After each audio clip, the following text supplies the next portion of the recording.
Good evening. It is Monday, February 13th, 2012, and this is the DBS News World. I'm Onel Sanford Bell. Thank you so much for joining us. Tonight, St. Lucia's Agriculture Minister has said no to calls to destroy the banana industry and rebuild it to get rid of black sigatoka disease.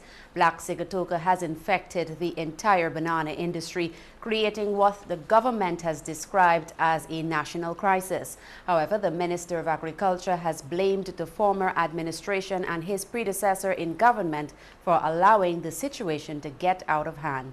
DBS's Pete Ninval begins our coverage tonight with this report.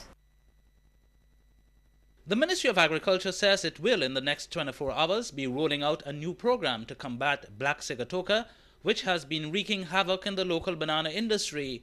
But the Minister of Agriculture says there are no plans to destroy and rebuild the industry, as some have suggested, in a bid to eradicate disease. We believe there are several farms in St. Lucia that we can rehabilitate. We believe there are some farms that need to be destroyed, but there are several farms that can be rehabilitated.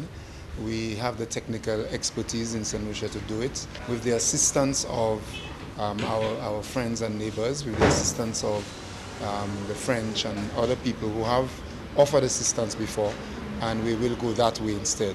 As far as the minister is concerned, the situation of black sigatoka in the local banana industry is not at the stage where all of the banana farms on the island should be destroyed.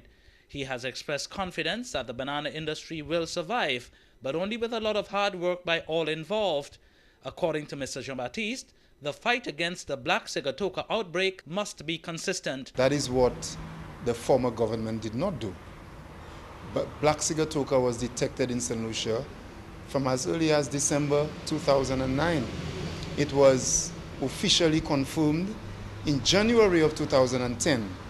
2011, 2 years passed by, and Mr. Ezekiel Joseph and the last government allowed black sigatoka to ravage the whole country.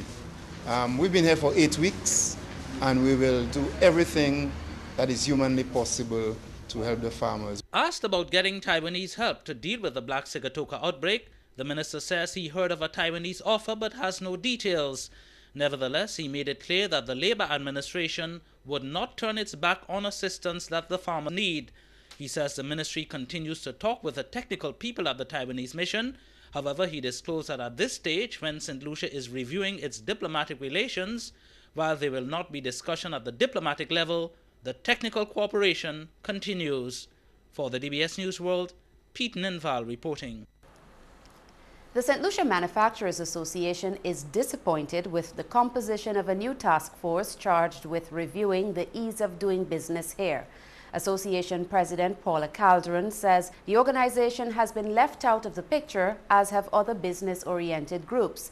The government last week announced the 3-member task force chaired by retired Justice Michael Gordon and including the current and a former president of the Chamber of Commerce.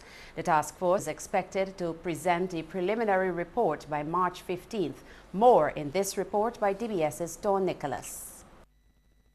President of the St. Lucia Manufacturers Association, Paula Caldron, says the Chamber of Commerce is not the only organization doing business. She says other entities like the public service and the manufacturing sector should all be involved. Mrs. Caldron believes that the input of the public sector is critical in examining the ease of doing business in St. Lucia.